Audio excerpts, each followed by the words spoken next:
taking the conversation forward. So what is actually the bottom of pyramid concept and the issues which are faced in it? In fact, bottom of pyramid in abbreviated form, we call it as a BOP market. This has been there since almost like, last 50 years. But in order to get into the mainstream and, being accepted as a subject in B schools and other institutions, it took some time. It is around only 2004 or 5 it got introduced as a subject in B schools, in many global B schools. Now the concept of BOP probably is today known to everybody. I mean, as this is not a very new concept. Technically, if you want me to define it, then there is a World Bank definition of who are in the bottom of the pyramid. Since it is a pyramid, so obviously the pyramid is very sharp on the top and very broad at the bottom. So it's all about the world population, their income, their lifestyles. So it's quite obvious that people who are on the top, they are very fraction of the population, maybe even 1% of the world population. They are the rich people, they are the elite people. The middle of the pyramid consists of the global middle class, of course, the growing global middle class. And the bottom, of course, includes the largest population of the world, which is basically poor. Now, this concept doesn't end here, and it is not that simple to understand.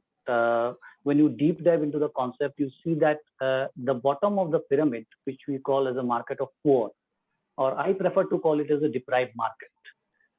Maybe later on during the discussion, I'll tell you why I prefer to call it as a deprived market. This bottom of the pyramid market actually has many segments. It's not a one segment. To give you a bit of perspective, consider, there are different categories of poor. Poor who are extremely poor, right? Who do not have even access to basic necessities of life, water, shelter, food. This is one category. Poor who have probably access to basic necessities of life, but then they do not have access to education, right? Poor who have access to even primary education, but they do not have access to skill-based education. So there are different segments in these categories. And any business can choose any segment from these categories and serve any of their needs in the best possible way. But obviously, this is a very challenging task, right? Because first of all, these markets are highly inefficient markets. There are a lot of deterrents in the market, inhibitors in the market, naturally built over decades or probably even centuries, because they have been neglected over many decades, right? And now coming to the again definition of this bottom of the pyramid or deprived market, according to World Bank, people who earn below $2 per day, they are called as poor, and those who earn below $1 per day, they are called as the poorest of poor. But the problem is there has been quite a bit of ambiguity while defining this bottom of the pyramid, because there are people who earn around $3 to $10 per day also, but unable to afford globally traded goods. Now, what do you call them? They are also not able to afford globally traded goods and services, so they probably also fall in this category. So there is a fair amount of ambiguity even today. So that's why I personally prefer to call it as a deprived markets. Markets where there is economic poverty, there are infrastructural deficiency, technological deficiency, healthcare deficiency, education related deficiency, nourishment related deficiency. So these are all together. You can put all these together and call them as a deprived market. So that's why I prefer to call it deprived market. Now, as I told you, there are multiple challenges with the deprived market. One is very obvious, and that is this: they are resource. They suffer from resource scarcity. They do not have resource. But apparently people say that they suffer from resource scarcity. But if you look at even the poorest countries or economies in the world, this is a very insightful research done by Hernando de Soto some time back, and he found out that he's an economist, of course, and he found out that the markets which are called as the poorest market of the world also, they are actually not poor. I mean, you can call them as a capital poor, but they are actually asset rich. Let me just give you a perspective. For example, if you take Mexico, I'm talking about Mexico 15, 20 years back, right? In Mexico itself, there are assets which they call as the trapped assets. Now, these countries are asset rich, but they are capital poor because there are no framework or legal contractual framework available which can convert these assets into, or monetize these assets or convert them into capital. So that's why they are poor, right? They are not asset poor. So he has actually calculated almost 15, 20 years back that in Mexico itself, there would be around $300 billion of trapped assets, which they are unable to actually convert into capital because of lack of any form of legal framework or contractual framework, right? Similarly, in a country like Egypt, also there would be near about $200 billion of trapped assets. So you can imagine about countries like India and many other countries, right? So this is one thing. They are considered to be very resource scarce, but probably they are not if you are able to tap them in a proper way. Second thing is there's a problem of scale. How do you scale? Because these markets are very heterogeneous in nature, right? They are not in one place. Now, if you talk about this particular bottom of the pyramid market or the deprived market, this is around 4 to 4.5 billion people in the world. And I would not say that this market is still a virgin market. It is not a virgin market. I mean, much of that is, in fact, significant portion of that is already tapped by companies like, Nestle or Unilever, or even India, ITC, and all these companies have already tapped this market, right? And there is one more challenge which we call as the consumer ignorance. People are not aware in those markets. So in order to sell them product or services, you need to make them aware. You need to also convert them into responsible and accountable consumers. Suppose, just for example, if you want to sell some kind of microfinance products to them, because they are not financially disciplined, they don't have a habit of saving. There is very high chance that they would become a defaulter. So how do you really there are many cases where businesses have become successful by actually converting them from very unorganized kind of customers to very responsible and accountable customers. Right? Even in India, we have lots of examples like that. Then, as I told you, it's a highly inefficient market. You have inefficiency in terms of delivery, last mile connectivity, understanding of people about the market, technology, infrastructure, everything. It's a completely inefficient market. In fact, if I quote Professor Tarun Khanna of Harvard Business School, he calls them as a void. Void means there's a space which exists between the chain of business, which needs to be filled if you want to really create value. So there are voids. You need to fill those voids, right? Probably there are voids in supply chain. There are voids in logistics. There could be voids in marketing. There could be voids in a lot of places. These are inefficiencies. These are points of inefficiencies because of which these markets are not being able to tap in a very effective way, right? And then the most important thing is that the businesses which aim this market, the bottom of the pyramid market, they should aim this market with a motive of service. That does not mean doing some kind of charity. Of course, it's a profitable market, but then the motive should be service. To transform, unless and until you transform these poor people into middle class, you are not going to get people who are going to be highly profitable. Again, the concept of lifetime value of customer that we know in marketing, right? So if you want to have more lifetime value of customer, you have to help them grow, help them gain more economic importance, economic sustainability with your business, right? And then probably move them to the middle class layer, and then serve them in a better way, earn more profit. So in a brief, this is all about bottom of pyramid market. That's right, and it's quite elaborative. And the point that you mentioned around filling the void making them literate about the concept and the products, so which is quite necessary. So I agree to that, absolutely. So how to overcome then those challenges in the bottom of pyramid? What are the solutions that you would recommend? See, there are already solutions which have been discussed in the book that usually being considered as a guidebook for the bottom of the pyramid when we teach in universities and B schools.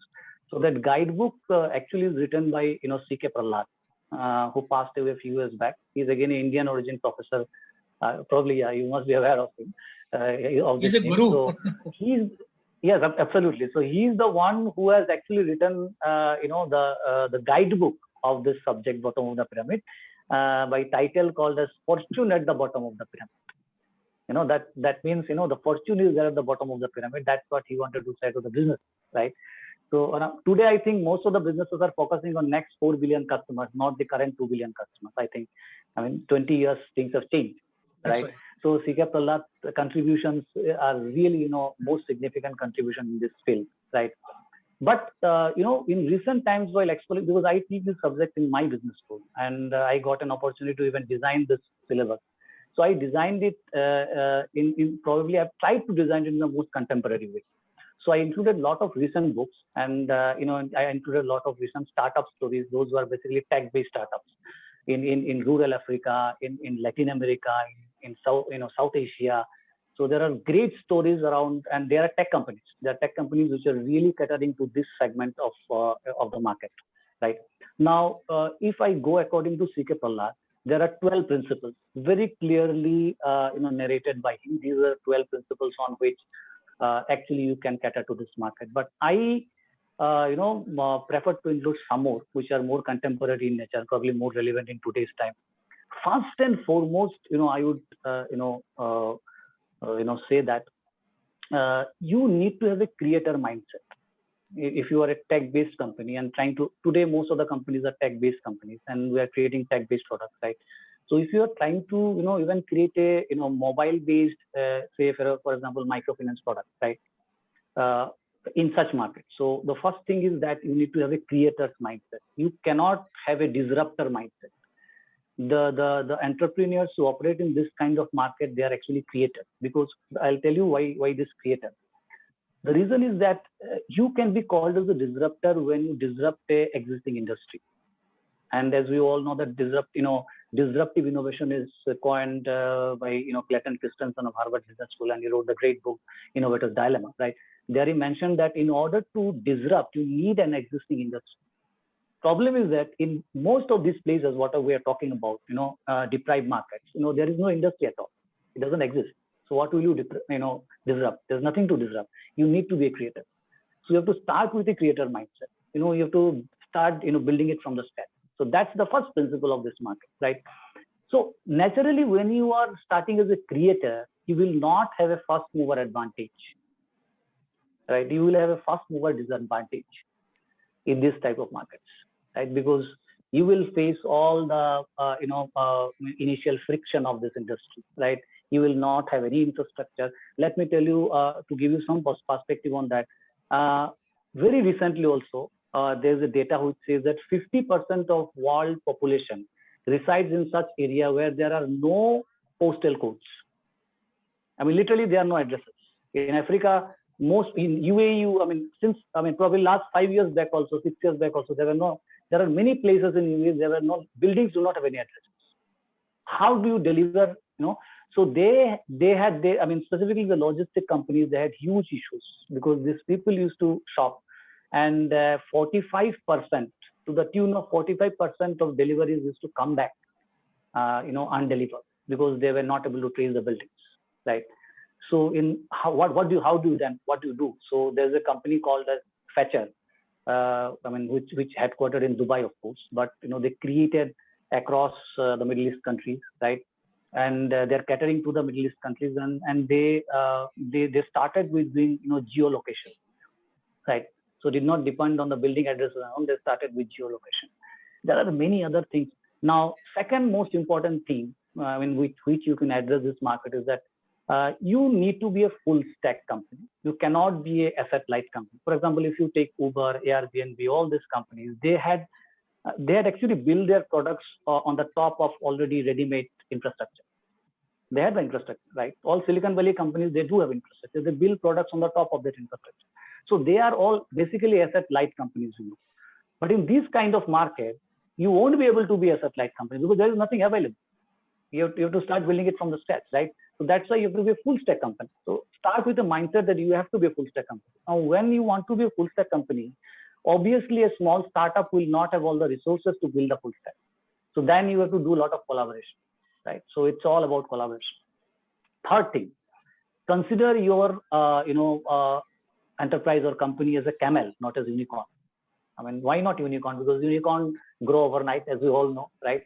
And there's a concept of value of death in startup, which I've shared in some time back in my LinkedIn profile also. That value of death, where you keep funding and you do not have any profit, right? And your graph goes down, goes down, because that's the value of death. And most of the startup end up there because they probably never see the profit scenario, right?